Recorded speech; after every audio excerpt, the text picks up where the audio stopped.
let's get into why you're here today. So you often hear people speak and kind of joke about having a will. Your kids are acting up, you want to take them out of the will. Maybe an update before you get deployed. When I got deployed in the military, will was absolutely required. They mandated you have a copy of it. Currently, I have soon to be 2 teenagers. And so some of this will speak and everything has been kind of coming up here, even in my household, on what we need to do and change. But anyway, again, you start thinking about like transfer of assets and what you're gonna do with some of this stuff. Bad things about wills is they are public record. They go through probate. They only go into effect after you die. There's no living benefits to a will. And anything that gets transferred assets-wise through this process is going to be subject to estate taxes. And this is after losing a loved one and going through the whirlwind of transfer of assets. So going through probate, if you're not familiar with that, that's a probate judge. Again, courts, public record, and may or may not be common knowledge, but probate judges, and I'll say judges kind of air quotes, they're not actually judges. It's an elected position.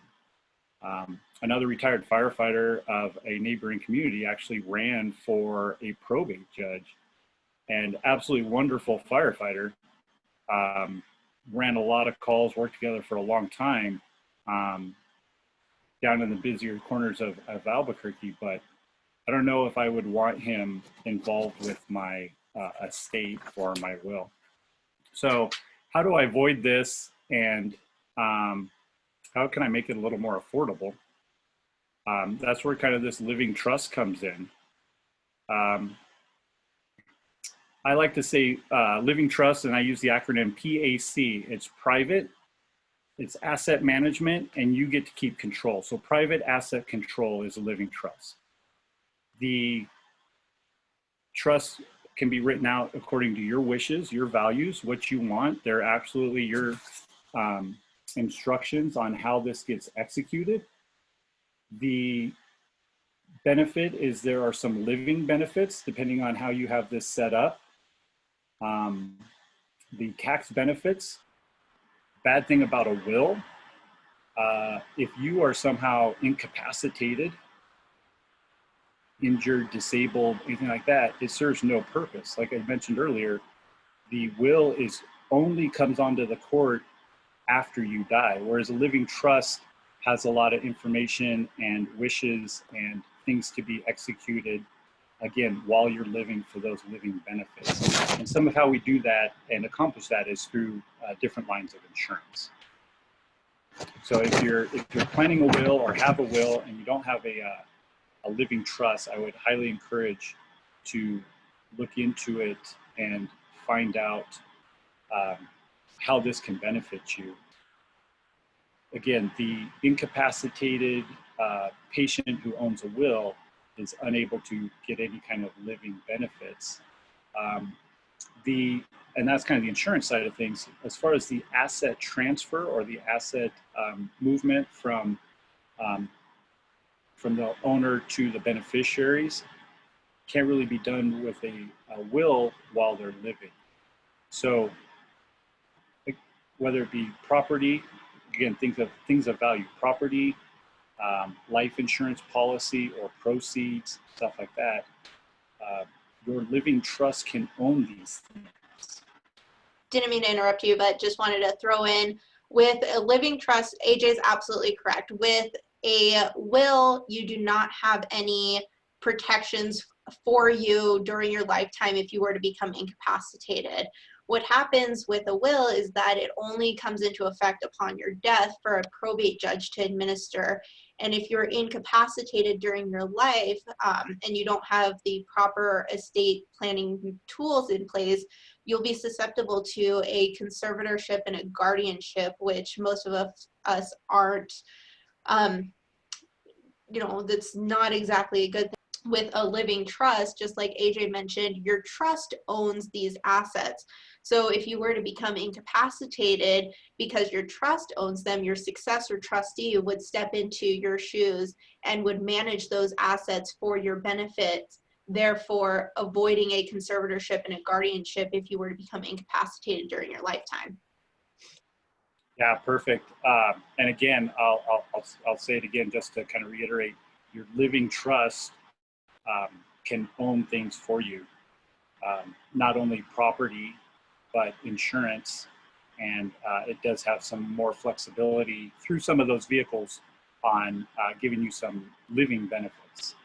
I was impressed on how many large parcels of land and ranches and stuff are owned, not by people, but either LLCs, or a great number of them are owned by living trusts, where I'm assuming it is set up where they can pass this asset of large acreages of land in beautiful sections of our state through the generations without incurring taxes as that land, of course, increases in value.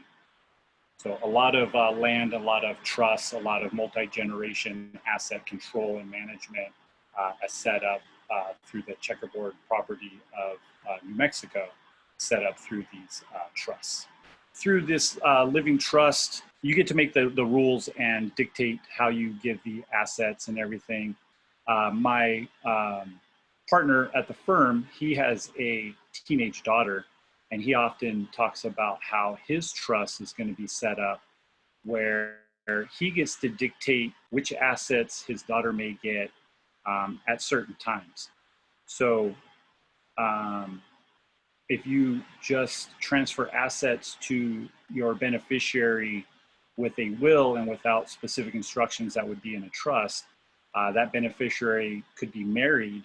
If they ever get a divorce or anything, there would be some court involvement to try to decide some of those assets that you transferred maybe to your child, and now their ex-spouse is arguing over how much of that they're entitled to. As whereas a trust, you can dictate at only age 24, they get X amount of property or value. They have to complete 4 years of college. They have to obtain a master's degree. They only get their college paid for if they went to veterinarian school and they completed it. They would get their college loans paid for out of this trust. It's just step by step. Again, those lasting benefits that you wouldn't get with a will, that can go along with a trust, and you don't have to rely on the courts. Insurance, whether the values that get transferred, whether it be insurance proceeds or say a large parcel of property in northern New Mexico, when that gets transferred through a will or through an estate, that's all going to be factored into your estate tax burden onto your beneficiaries. So if you have $1 million insurance policy that you own personally, when that gets paid out as a death benefit, that is going to be factored into your estate tax. Now, I don't know what the going estate tax is right now, but there is some of the research I've seen anywhere from 35 up to maybe even 55%. And I know once you start getting above $1 million, it has a different set of rules. So if you have $500,000, $750,000 life insurance policy that is going to be part of your estate, there is going to be a significant tax burden on those proceeds when they get transferred to your beneficiaries. And that's where we want to inform everyone about maybe an insurance vehicle that can go through your trust, and keeping those proceeds that's going to your beneficiary or your children, not to have to take a large portion of those proceeds and have them subject to estate taxes. So that's kind of where the insurance can be part of this living trust safety net as we transfer assets to your beneficiaries and try to mitigate some of your tax burden. The goal here is to keep some of those assets in your family, in your beneficiaries' control, without having to give so much away in taxes. All right. So This is the rescue truck that I worked on for a long time while I was in the Albuquerque Fire Department, down on southeast part of town. If anybody's familiar with Albuquerque, kind of down by the state fairgrounds and Pennsylvania, Wyoming, central, that area. And we responded to we're very, very busy section of town, and saw a lot of people in different phases of medical necessity and need. Of course, there's wide range of socioeconomic people down in that part of town. But one I didn't expect before I started working down there many, many moons ago was some highly educated professionals in careers that would gain them a lot of money and a lot of financial security living in this part of town, and maybe like a trailer or a very small house. And the reason I would find these folks is because, due to either lack of planning or a lack of preparation for an unexpected medical event, that's what they could afford in addition to their monthly benefit or their monthly medical bills. The monthly medical bill burden was so significant that instead of living in a big fancy house on a golf course, they were living in a trailer or a small house in the southeast part of town. Some of them would have a medical, like a hospital bed in their living room, because it wouldn't fit anywhere else. And caring for a loved one, whether it be a parent, a child, or even their spouse, because they weren't well prepared for an unexpected medical event that they never saw coming.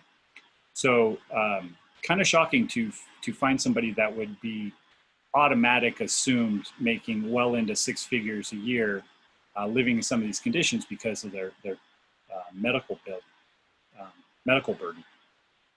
So along with that life insurance and those proceeds and everything that we can put into a trust, another kind of added vehicle that I would say that we would want to attach to your trust-owned life insurance would be a long-term care rider. And this is the bridge that kind of makes sure that if you are ever incapacitated, if you are ever in need of significant medical care, expenses, and even custodial care, kind of a lot of times we just call it kind of nursing home care. Those types of things, instead of having to be in your living room with it, or possibly living with your children, depending on your age and their age, you would have a stream of income that would help cover those expenses. So what happens is people have this long-term care rider, or they don't, and they assume that they have this long-term care rider that will help them pay for something like this. And as much as we never want to think about this happening to us, that eventually there's probably a pretty good chance that we'll all need some sort of long-term care and long-term custodial care in with the insurance that also has these benefits that you see on the screen.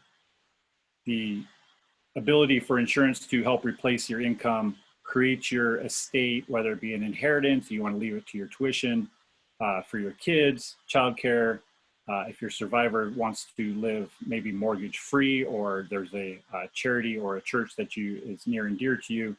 Those are all kind of the assumed benefits of life insurance. But with this long-term care rider, you don't have to worry about falling through the gaps of other insurance, not being able to pay the bills because it's quite expensive to have any kind of long-term care.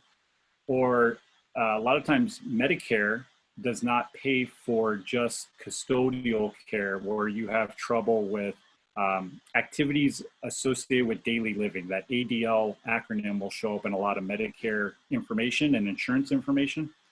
Activities associated with daily living is cooking, cleaning, bathing, dressing, stuff like that. And if that's all you need, is my understanding that Medicare does not cover that. So if you're in an assisted living facility, hundreds, if not thousands of dollars a day for ADLs that is not going to be covered with any kind of Medicare. So that's that long-term rider that I would like to attach to an insurance vehicle for anybody that's going to put this through a trust, to make sure that if and when that ever happens to us, that we are covered for any kind of that long-term care. Is even if you need a skilled nursing facility for a chronic condition, you need medications, you need different level of trained staff other than just custodial care. There are limits to what Medicare does provide. I want to say after about 100 days or so, you're still on the hook for 100% of the costs. So depending on how long any kind of condition like that goes on, could be a significant financial burden. And if you do incur that kind of burden, any kind of death benefit after the long-term care or aside from long-term care may or may not cover that financial burden that's going to be placed on your family.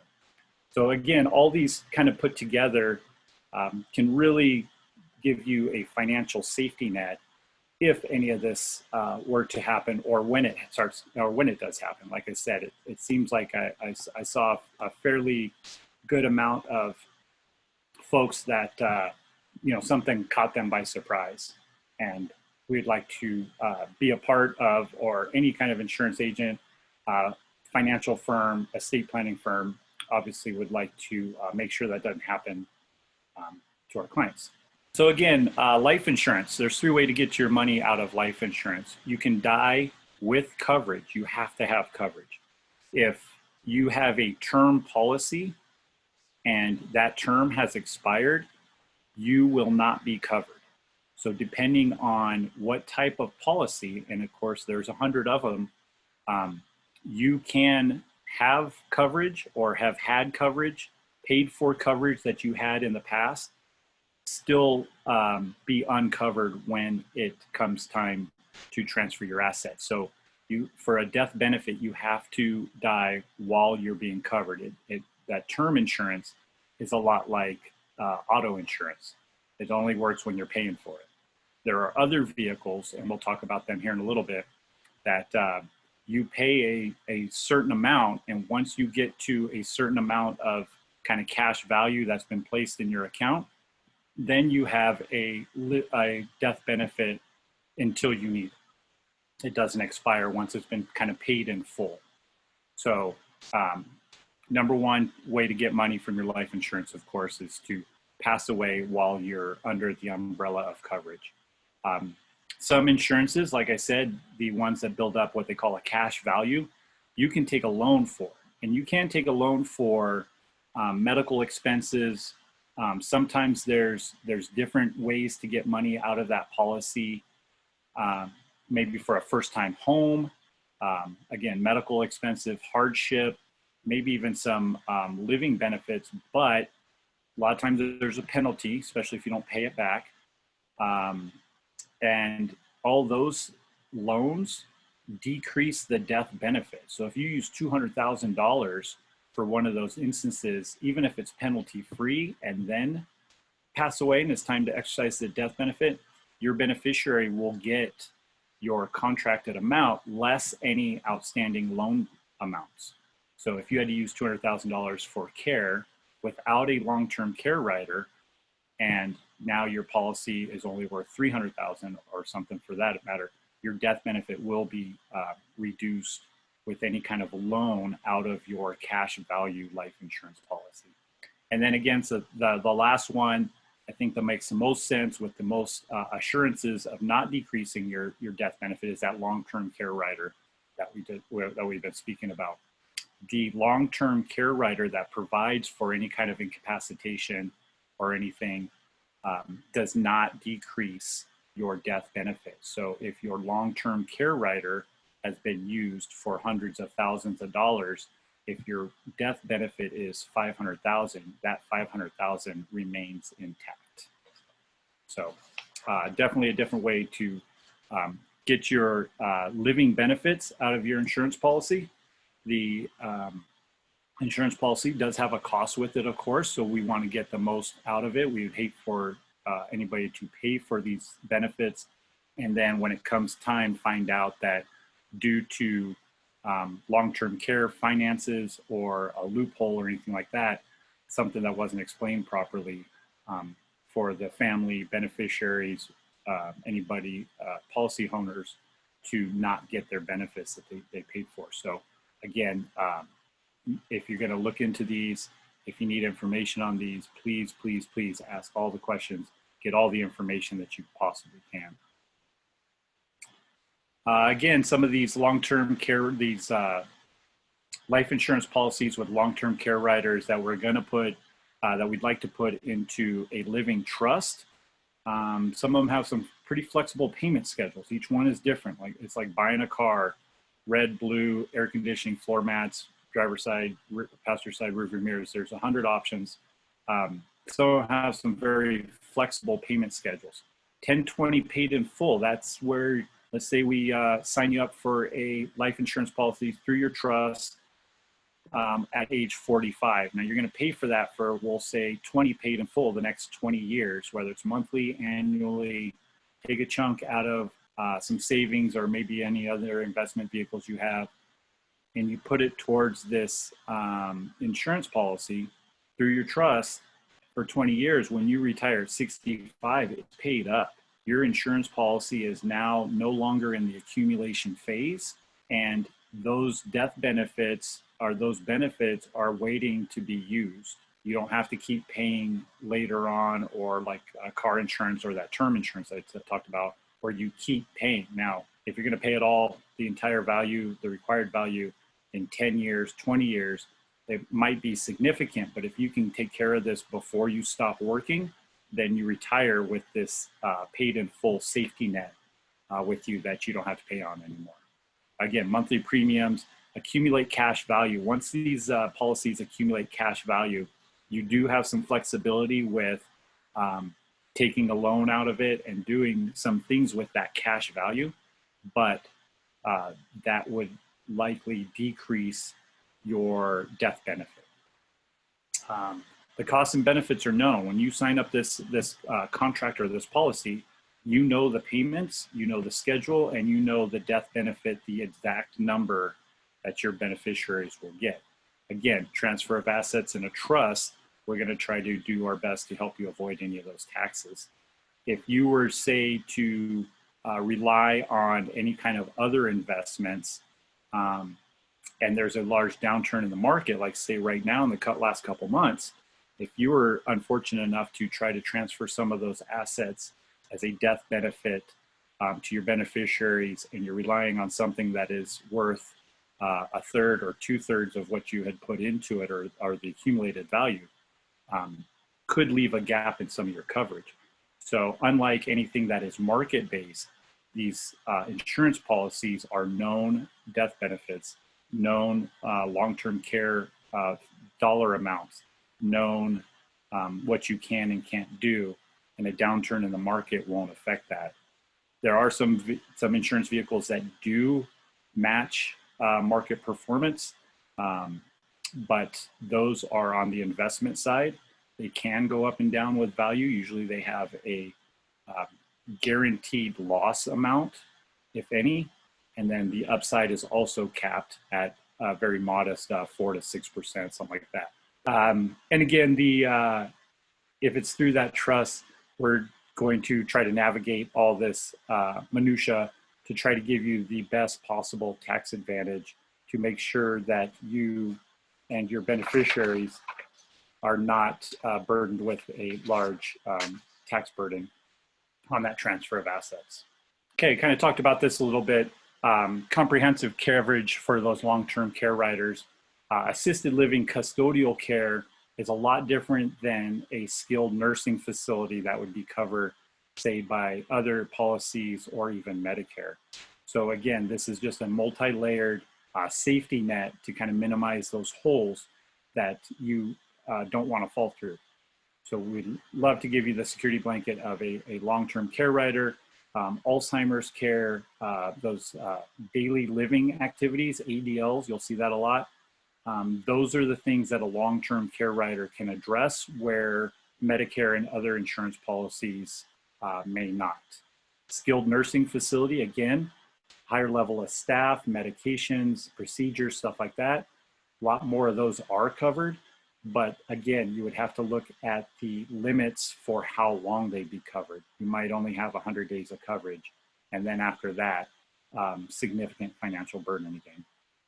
Adult daycare, say you're at home, a lot of big families take great pride and honor in taking care of other family members, but they still have to go to work. So adult daycare, something like that, your long-term care rider can pay for, where you might have to go somewhere to be supervised, and that way your familial caregiver can still go to work during the day, not have to worry about anybody being left attended, and then pick you up on the way home, something like that. Significant calls for folks that were left unattended when I was doing my time in the fire department, trying to, or they didn't have anybody to look after them, trying to cook and heat and do things that they may not have the capacity to do anymore, dropping things on the floor, setting small fires, burning themselves, stuff like that. So when it comes that time, I think we'd all like our loved ones, including ourselves, to be well cared for. And if anybody doesn't know what respite care is for, that same familial caregiver that is taking care of you, they will eventually need some sort of break. So there's places where somebody who needs some supervision can go for maybe a weekend, something like that. Your familiar caregiver can get a break, take a little vacation, not worry about you not being looked after and everything like that. So different, a lot of flexibility with the long-term care rider. Again, that security blanket, we're minimizing those holes in that safety net that we all want to have. Or if we're researching some of the stuff for a loved one, we might want steer them towards some of these folks, whether it be estate planning, insurance vehicles, that we can minimize some of these holes that we don't want anybody to fall through. Again, through that trust, large estate tax benefits possible.